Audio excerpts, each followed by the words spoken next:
You're listening to the Full and Thriving podcast, a place where courageous women come to break free from food obsession, heal their relationship with their body, and strive to live a life that's present, lighthearted, and meaningful.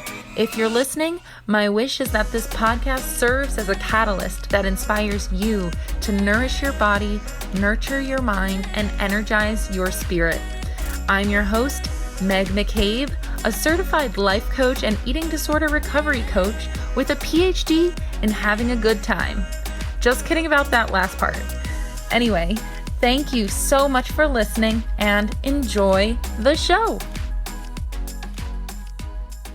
Today's guest is Billie Smith. Billie is a non-binary, queer, yoga and movement teacher, abuse and eating disorder survivor, plant lover, and business owner. Their business, Move with Billie, specializes in teaching online anti-diet culture, queer-safe, trauma-informed movement classes, and one-on-one coaching. You can learn more about Billie at movewithbillie.com or check out the link in the show notes to download their free Rebel Movement Starter Kit. This conversation is truly an eye-opening one, and I hope it helps you approach your relationship with movement differently. Please enjoy this episode of the show. Hi, Billie. How are you? Hi, I'm good. Thank you. How are you? I'm doing so well. It's great to see you today. Yeah, it's good to see you too. Thank you so much for having me here. I'm excited. It's a true pleasure. I feel like I'm always looking for guests to talk about movement because I find eating disorders can be really connected to disordered movement. So I'm 100%. I'm really thrilled to have you on the show and I can't wait to dive in with you. Yeah, me too. Me too. I'm excited. Awesome.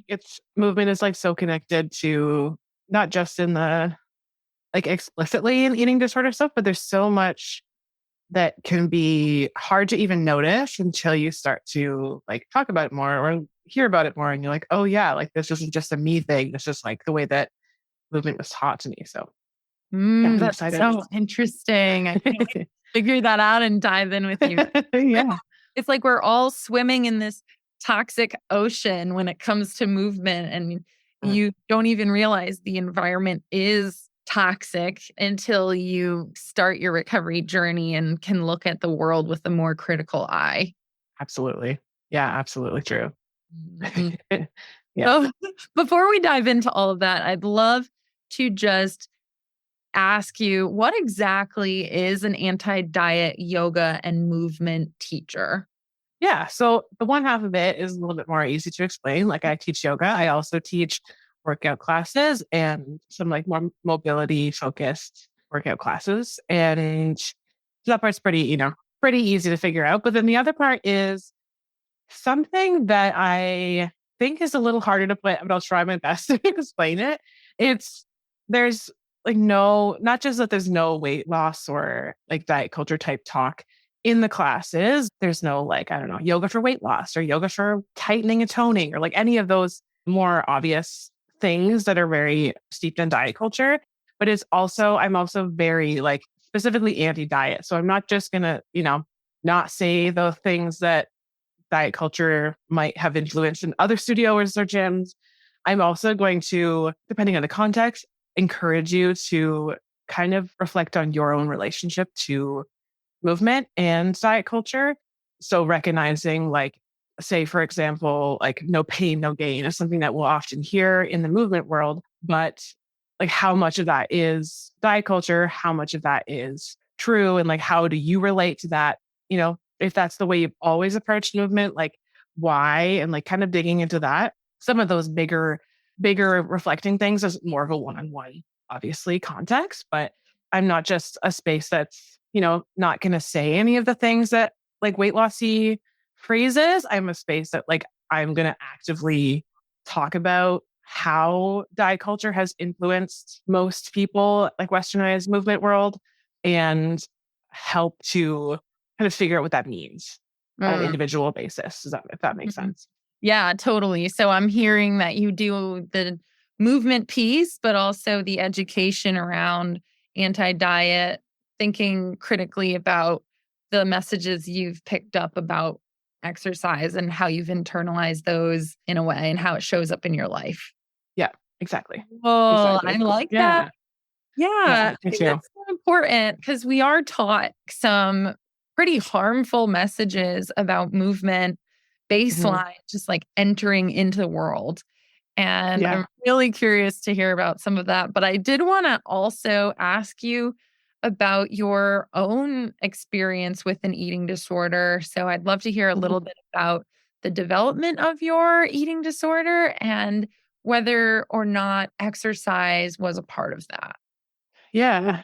It started off quite, I would say subtle, but looking back, isn't subtle, but at the time it felt subtle or felt normalized, I guess. I grew up in a environment that was emotionally abusive. And one of the things that was like one of the top picked on things was size, my body size, and what I ate. So I grew up with quite strict and very unrealistic rules around food. Like now, I didn't know some of them weren't true until like into adulthood, where I, ended up saying them for some reason. And someone's like, "Where did you hear that?" You know what I mean? So it was very normalized. Looking back, it wasn't subtle for sure. It was very obvious and explicit, but I didn't know at the time. So I kind of grew up in this environment where my body was constantly criticized, and it was very connected to like people won't love you, people will use you, like you can't be successful or loved. Like it's very connected to Mm, everything else, right? mhm, Which I think it is for a lot of people, but it was very like, told to me by the people who were like raising me. Oh, if they're saying it, it must be true. mm. So I honestly couldn't tell you exactly when it started, like when it turned from disordered into an eating disorder, but it hit one of its peaks when I was, I think like grade 8 or something. So Okay. what, 12, 13? Mm, Yeah. And I was restricting what I was eating by a lot. And I was over exercising by a lot. And from there, I, would, as often happens, like go into more extremes and more extremes. And I was like counting calories and like very closely for a really long time. And I sort of like dipped in and out of like the severity of it, basically from then until probably into college. At some point, it switched from, when I left this world altogether, when I was like trying more actively to heal from my eating disorder. But I added on top of that, like orthorexia, like very into like, what is the like, in quotes, like healthiest ways. I was like, cutting all these things out of my diet because they were like, quote, unhealthy or whatever reason I had. And I was actually working with a holistic nutritionist who definitely was not actually helping me with this. They were giving me more fuel for this fire. So over the years, changed the way it looked a lot. And like when I was in that phase, in that orthorexia phase, I didn't think I was anything. I was like, oh, I'm just being so healthy. I don't have an eating disorder. I'm past that. But I definitely wasn't. I was definitely not out of it. But that's sort of how it mm, started because it was very connected to my approval from people like who are supposed to unconditionally love you. I went down that road and like, when I would be at like the one of the peaks and it was more visible that I was going through this, I would have more approval. So it was like so mm. many different approaches at it and that kind of thing. So when Yeah. you were an adult and kind of finally out of that unhealthy environment that you grew up in, when did you start to see that that was a harmful environment and that those messages were not normal? The harm of the dieting environment. That's a good question. I want to say it was probably very connected for me. I started to learn some of the emotional abuse side of things in teacher training, actually, my first teacher training. It was a space where I was like, I felt accepted and loved as I was, and I was really uncomfortable with that. And then I had this moment of like, wait a minute, why is this uncomfortable for me? Why is that the part that's hard for me? And then everything sort of started to unravel. I think there was seeds before then. There was points where I was starting to move away from the eating disorder stuff because I was in therapy. I was starting to see that some of it was like definitely a coping mechanism. And when I started to, get to some of the roots of the other emotional stuff, that started to ease off slightly. Like it felt like some of the pressure was off. So when I sort of started to see guess my perspective changed on what was actually happening in my life. And what I had always thought was my fault was actually not. And then that took like, it was about another, I don't know, maybe another year before everything really officially clicked in. But I also was really lucky to have the support of someone who's in town where I live, who is I'm trying to remember how they were calling their services at the time. They were in the anti-diet world and I think they were doing more intuitive eating, but like not the diet culture intuitive version of eating, intuitive eating. You know? Yeah, I know what you um, mean. yeah, it's a tricky phrase. It's a thing that's been taken and used in other contexts. I had all the pieces were starting to unravel. And then this person who was I was so lucky to have their support. They started giving me more of the data and like books to read that were like, hey, diets don't work. And this is why diet culture is a thing. And this is why, this is something we've been conditioned into. And they've really, really supported and helped me to do all of those big steps of like, oh, wait a minute. These messages I was taught are right. It was like, this is what we've been conditioned into believing. I don't know if that made any sense, but there was like some of the smaller things were really connected to me, like going to therapy and like starting to confront some of the feelings I've been avoiding and recognizing I had a problem with the eating disorder. And then the other bigger steps were very much supported. So, thank you for sharing all of that. I'm sure so many people can relate to the idea of taking on dieting because it's a source of approval, like it gives you Mhm. that approval. So, how did you start to unlearn that? That's a good question too. I think in some ways I could recognize that it's not a great source of approval. Like I'm already a valid person. Honestly, I think it was yoga that helped me with some of this stuff of like the message that I could just exist in my body and be safe on my mat and breathe. And that was enough. I had some pretty great teachers over the years, and a few of them would just say, the message that I could just literally lay there the whole time and that was fine was such a big thing. And and they meant it in the yoga context, but it ended up really sinking in a daily life context too. I had that message to some degree, but I think I needed to recognize that the emotional abuse was happening and cut contact and make those decisions to realize that on a deeper level. Because even if I knew it on these more simple contexts or in these other contexts, that message was still there to some degree because I was still in the situation. It's just in Yeah. some respects. So I really needed to set that boundary before I could actually like on a really deep level recognize that I just am valuable. I don't need, to change my body to become the like optimal kid, like daughter or whatever. Like I deserve that the whole time. Mm, that's so powerful. And I think it's really helpful for some people to hear that sometimes Yeah. that's what needs to be done. And you can choose to do that. Like there are barriers to healing, right? And if there is an unhealthy person or people in your life that keep enforcing messages that are harmful to your life, it's okay to set that boundary. What advice do you have for people who find themselves in that situation? Find support in other places, like whether it's therapy or if that's not an option for you, like a friend who actually feels like home. You know what I mean? Like a friend who is there for all of the parts, not a friend who won't share your emotional stuff with because you want someone who can like see all of you and accept it and whatever, friend, partner, therapist, whatever. Pay attention to how you feel with them versus other people.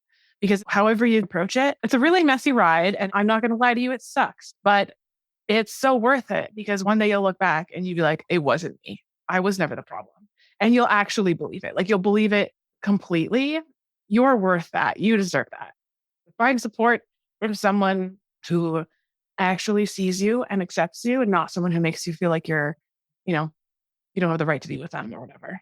Yeah, so helpful. Thank you for that. I think that that advice can just go so far. And that saying you said, which is, I know deep in my core, I am not actually the problem.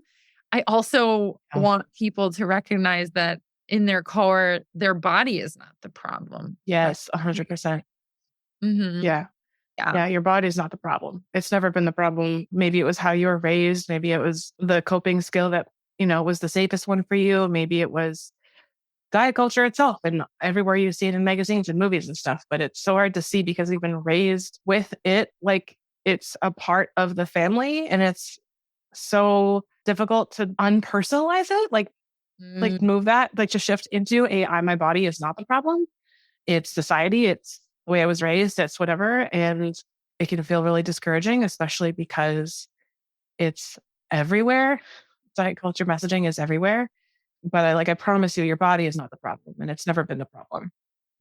yeah, such a helpful reminder. And, that's why I think discovering the anti diet movement is so valuable for people. I think it's a Yeah. pillar in eating disorder recovery. Like, I don't think you Mm, can really get through recovery without diving into this stuff and what it means to be anti diet and being able to look at diet culture with that lens of the questioning eye instead of the one that was blindly accepting everything as fact, like accepting mm, all of those messages as if they were the only truth there is, right? So, on that note, I'm really intrigued to, you mentioned in the beginning of the interview that it's really sneaky to be a part of this world and start to kind of identify those messages and see them as like problematic. So I'm curious, what are some of those messages that you typically help your clients unpack?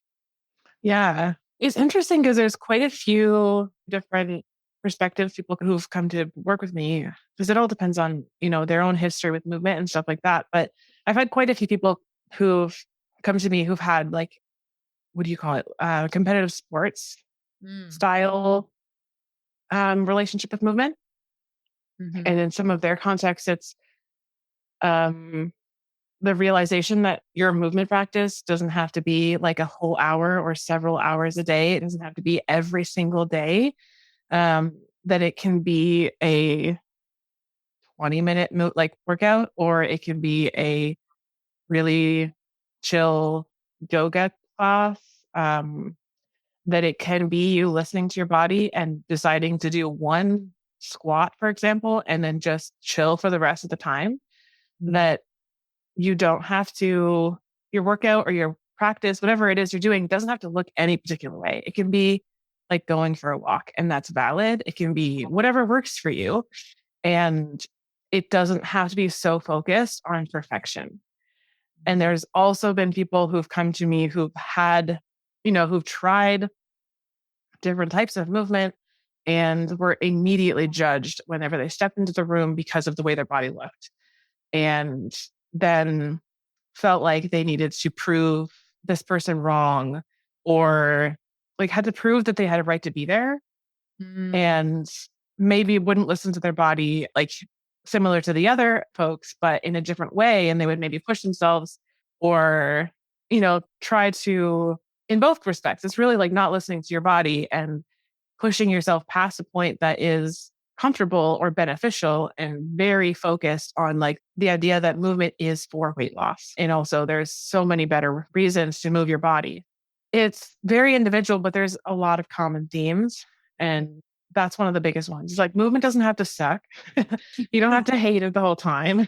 It does not have to be like forever. It doesn't have to take your whole day. Like you can get a lot out of like a workout where you're not, at your extreme the whole time and hating every second of it. It can look a lot different.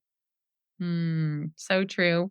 I feel like I also see people doing movement to punish themselves. Like they think movement is a punishing factor for them. And you just nodded your head. So I can tell you see that a lot too. I do. Yes, I do. Sometimes it's fun to see that moment where they realize that in their face or in the practice. And it's one of my favorite moments is when people have these like, I don't know if breakthroughs is the right word, but they have these like they're like, oh, whoa, like I didn't I didn't know this didn't have to be a punishment. I didn't know that this had to be, or this didn't have to be painful and excruciating for like 2 hours of my day or something like that. Yeah. It's probably pretty amazing to watch that. I know it was groundbreaking for me because when I had my eating disorder, it was definitely very connected to calories and like just burning as much as you can. And And now it's more about feeling good. It's more about fun for me. It's a lot about music for me. Like it's like a Nice. lot of things like that are totally like Mm, not even really related to the actual moving itself. Like it's like being outside, having mm, fun, listening to music. Like so yeah. movement has so much potential, but there are those like weird diet culture messages that just become ingrained in all of us. Yeah. It takes a little bit to get some of them because some of them are, I say sneaky because some of them are more obvious. Like say for example, a movement doesn't have to be a punishment. Like that we can kind of recognize that, or we can see like, oh, it doesn't have to be, this super intense cardio every day. It's almost like you're realizing it in layers. And then there's moments where you're like, oh wait, I thought that I had to feel this certain feeling in my body for it to be a valid practice. Like this is what punishment felt like in my body. And now when I feel that, I'm like, oh, wait a minute. No, this doesn't feel good. Like I'm stepping to the wrong extreme or something. Like I'm going to adjust. There's like layers and layers of realizing it and it almost like sinking into your body and what that means. Very interesting. Like another thing that I hear all the time that I think takes so much effort and consciousness to break free from is like the earn and burn mentality. So Yeah. I need to basically burn this so I can earn my food, or I need to work out so I can, Yeah. feel like I have permission to eat. Do you do anything in your practice to help people unlearn that? And how would you like support someone through that? Something that has been like touched on in the group class situations, but is something that is much easier to dive into in a one-on-one session because then you can be a little bit more specific. Like it's vulnerable, right? And it is just easier for the other person often to feel like they can actually feel these things and express them and talk about them when it's just the two of us. But I think it's also important to like check where you're getting that message too. But I very much have definitely had that conversation several times or say like reminding that you do not have to earn food, that you already deserve food because you exist and you need food to survive and to live. In some of these contexts, it is helpful to read some of the books that go into the science aspect of it. I'm not a scientist. I can't say that I could give any of that information in the same way that some of the other experts can. But I think the most helpful approach, at least in my experience, is like a very diverse support system for that. So it's like noticing who you're following on Instagram. Are they giving you that message? Like unfollow them or mute them or whatever. And like reading books of people who've been through this journey or people who know all the science behind it. I have a list of resources on my website too. Some people will talk about it with me and then they will also talk about it with their therapist. And then they will also talk about it with like more of a Dietitian. dietitian. Thank you. So it really depends on the individual's needs. But yes, like very long answer to say yes. And also sometimes I will recommend other Yeah, things. that makes sense because honestly, you can look at your beliefs related to movement at so many angles. So that's whether you're talking about that belief with a dietitian specifically or a therapist and the roots of it, or like Mm, a coach, right? So that makes a lot of sense. It's pretty interesting. I think when I was going through my eating disorder, the whole earn and burn mentality was definitely ingrained for me. And for me, it was a sheer lack of education. Like, yeah. I thought calories were just used like as fuel for exercise. I didn't realize Mm, that my body needed that fuel for so many other functions. So I was like, yeah. oh, this is great. I'll just like lose weight or stay the same size because I will just make sure I burn everything I eat. But in Yeah. reality, I was just depleting my body because I didn't have the education of, did you know that calories are used for brain function, heart function, skin, nails, Yeah. all of. Everything. So when people are afraid of weight gain, I always have to remind them like that's the very last piece of your Yeah. body. That's your body storing the excess like fuel. It's really like using so much for so many things baseline. That helped me break free from the earn and burn mentality. But again, lack of education. And I think also leaning into the hunger and fullness cues and just recognizing like you're better off honoring that than suffering. And yeah, the intuitive eating Yeah. has helped too. Yeah. I think that it's also important to recognize that like weight gain doesn't necessarily always mean like we've been conditioned to think that it's a bad thing. It's not a bad thing. I get that I can't just say that and you'll believe me if you're in that period of your eating disorder or recovery. But our health and our size are not one and the same. They're not related. And all of the, quote unquote evidence we've been given that it is like BMI is completely not true, but that sometimes gaining weight is your body becoming its version of healthy. Like Mm, if you haven't been feeling your body and you've been over exercising, or if you just haven't been feeling your body, likely you have deficiencies in, who knows how many areas, like maybe anemia, maybe, you're probably not very energetic, you're probably pretty fatigued. At some point, your body ends up needing to basically use itself as fuel. So you lose muscle. So there's so many things that like weight gain could be from. And it's not necessarily like, oh, it's not like, oh, I'm eating too much. It's like, hey, I haven't been getting any nutrients that I need for so long. And I know we've been conditioned to focus on how we look, but start to notice how you feel. Like, I know that that's a hard thing to do, but like, take a second, do a little check in your body. How do you sleep? What's your energy level like? How mm, do you feel when your body moves around in your day to day? And then think about how you felt before. Because I'm going to guess if it's anything like my experience, like my clients' experiences, is likely when you're starting to eat and fuel your body better and move your body not for punishment, you start to feel less achy, less injuries like pulled muscles and stuff like that, probably a lot less fatigue, or hopefully tons less fatigue. You start to actually be able to sleep. You start to be able to feel like more grounded in your body. I remember at one point I was like, is this how people feel all the time? Like they just have energy to do things all the time. I this like, how that's not fair. Like I didn't know.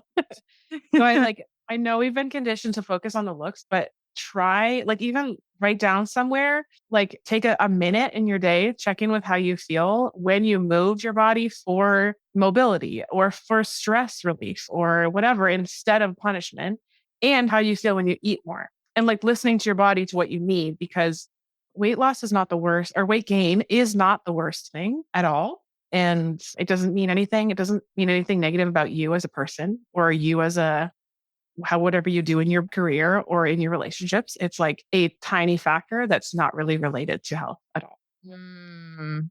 Powerful. I'm so glad you brought that up because I feel like so many people listening look at the people surrounding them who have gained weight and just immediately jump to conclusions about that Yeah. person.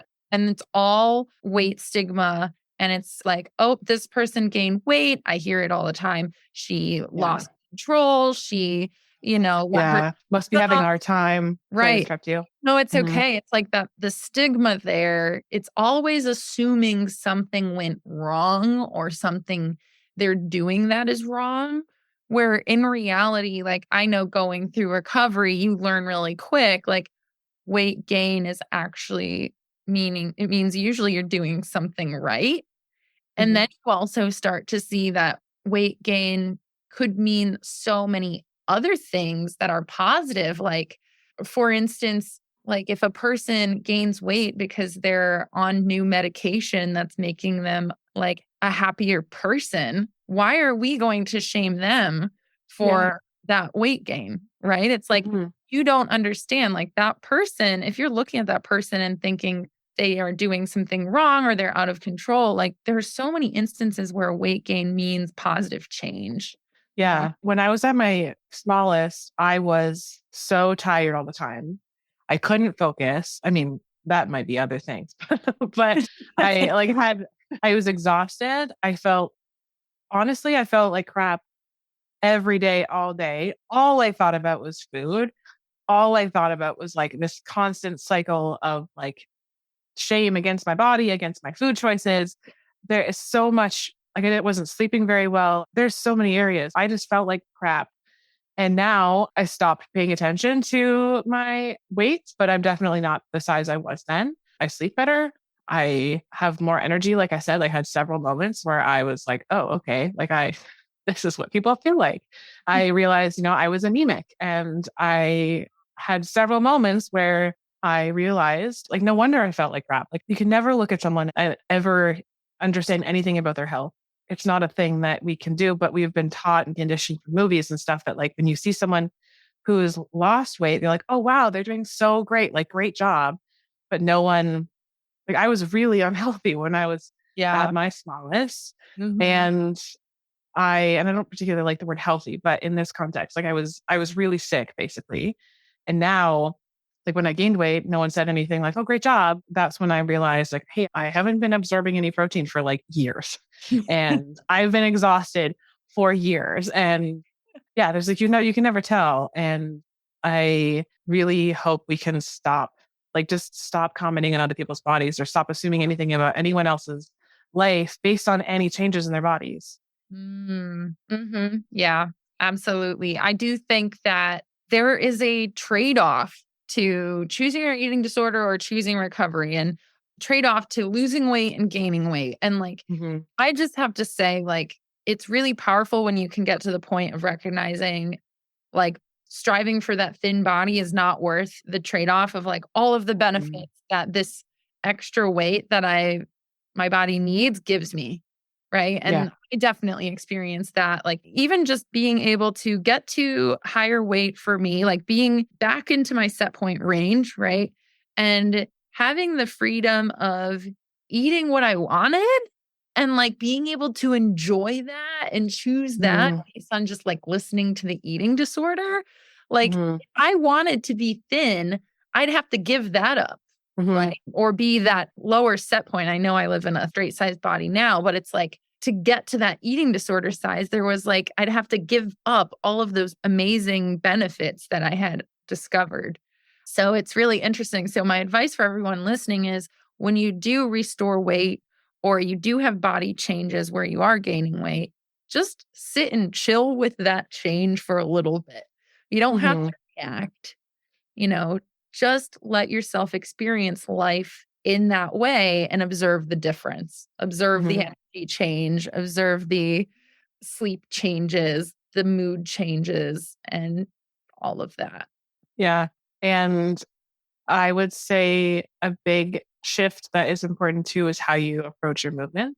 And what helped me do that, like, shift from like the disordered movement, over exercising, to where I am now, is recognizing the impact it had, like the movement had on, in other areas. For me, it was my mental health.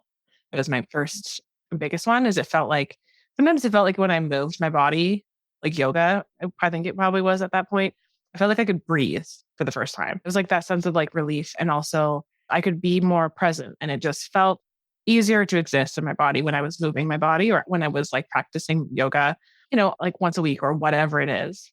And it's not always necessarily the same for everybody. For some people, I have a client who used to have tons of back pain often. And if they had, say they were sick and they had to be in bed for more than normal, then they'd have a huge back flare up, and they wouldn't be able to move afterwards. And I have some classes that really focus on mobility.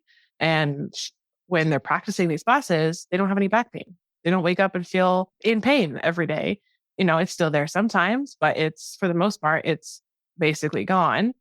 I have other clients who, that's like, they have kids, and that's like their time to just be by themselves and like take care of themselves and listen to their own body. And some clients who, like, that's how they process their anger or their sadness, or they just have fun with it. Like, there's so many reasons to move. And one of the first things is, like, pick things that are fun. Like, if you liked dance when you were a kid, you don't have to go to a dance class if you don't want to, but like, put on a fun song and like wiggle around your living room.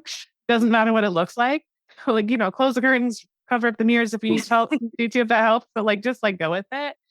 Or, like, for me, it was yoga. So going back to yoga, or, walks, if you like being in nature, like, find things that feel good, and then notice how you feel. Again, notice how you feel in your body when you're moving, after you're moving.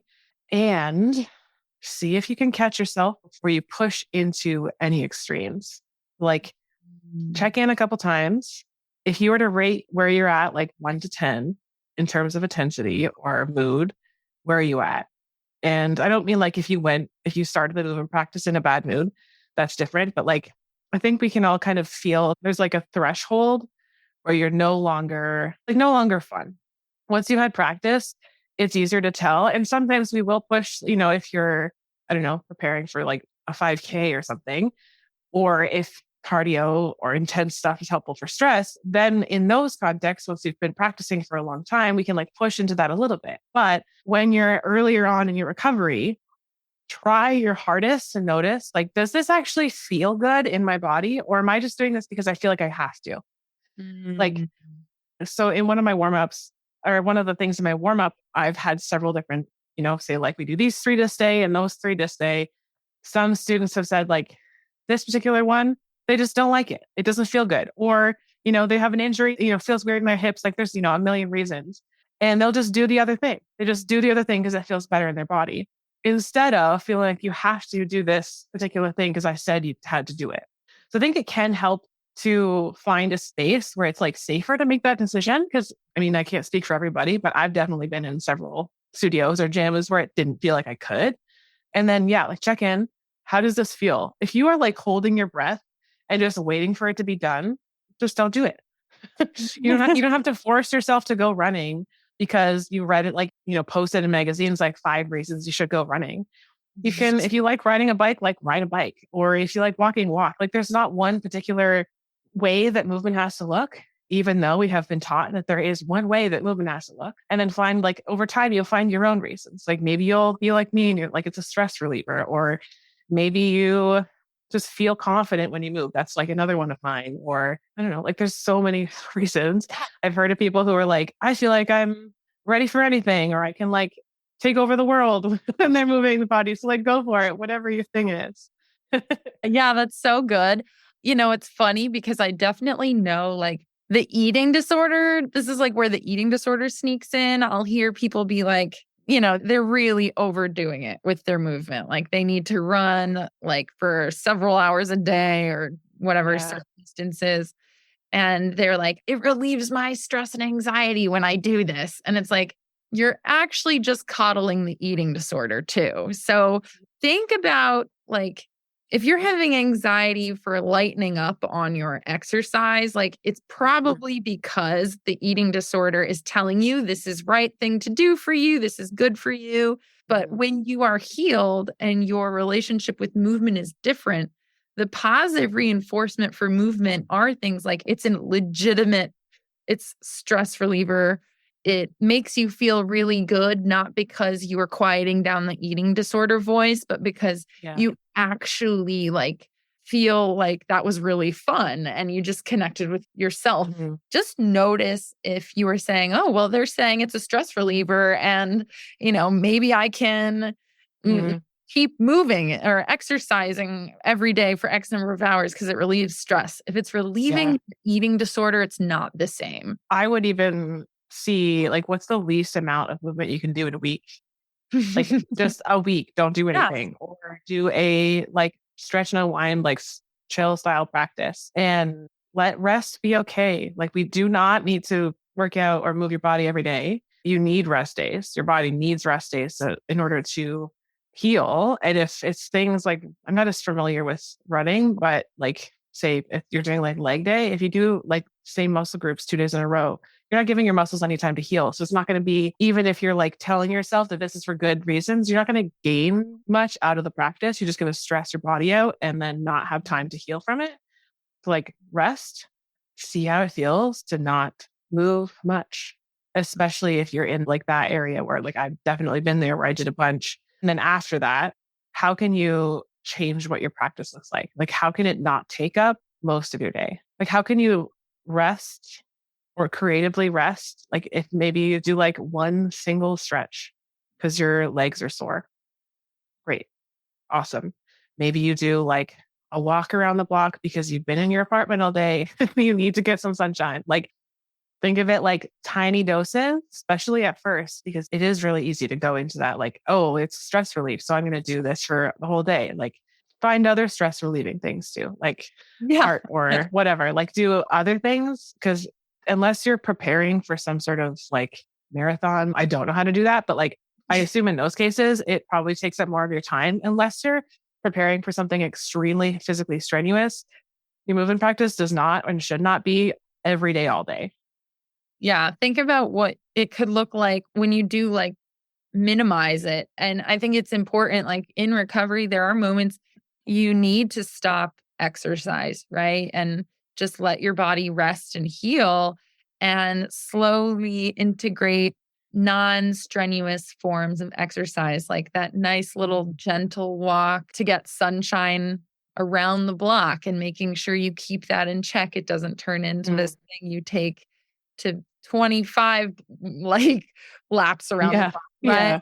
Like, or a very nice, quick YouTube video of yoga, whatever it needs to be. It's like you want to almost minimize things at the very beginning to sever that belief that you need to earn your food.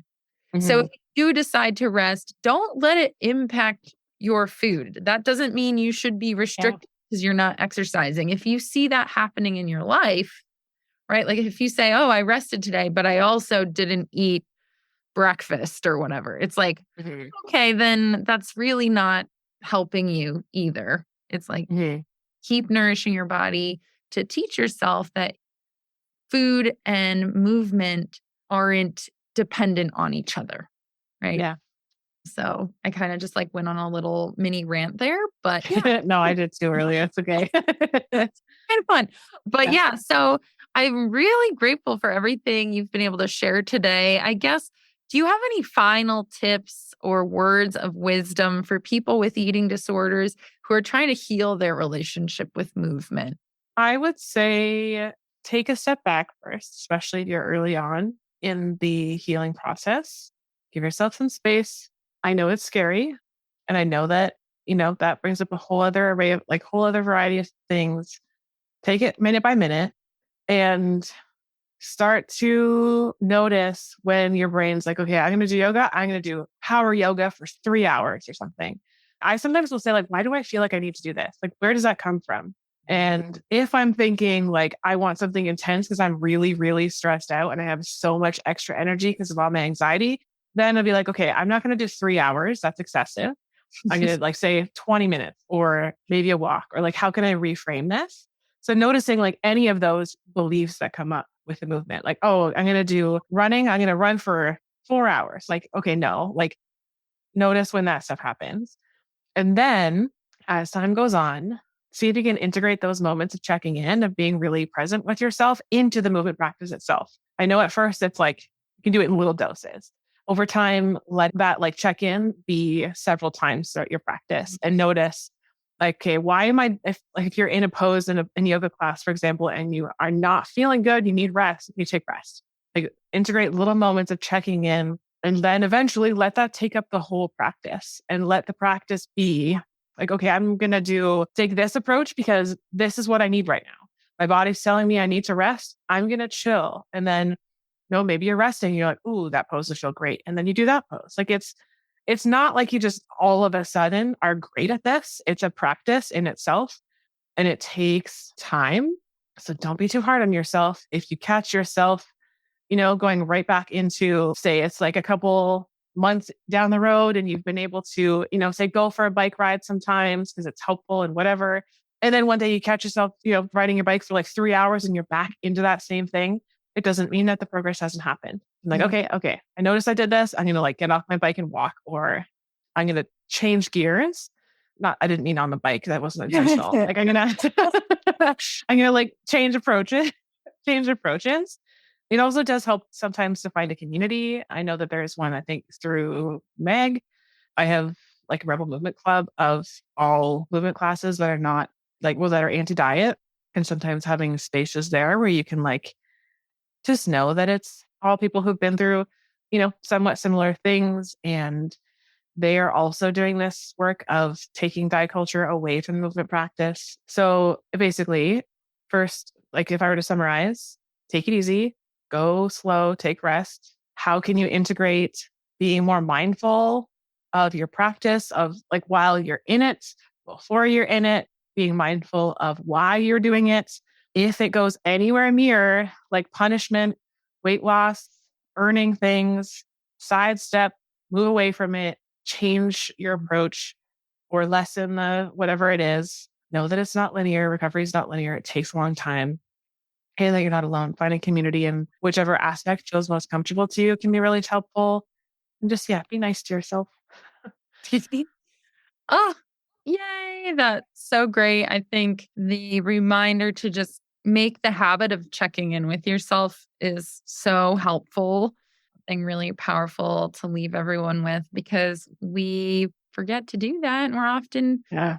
to ignore how we feel. And I think a really powerful part of recovery is learning again or learning for the first time to ask yourself, what do I need? How do I Hmm. feel?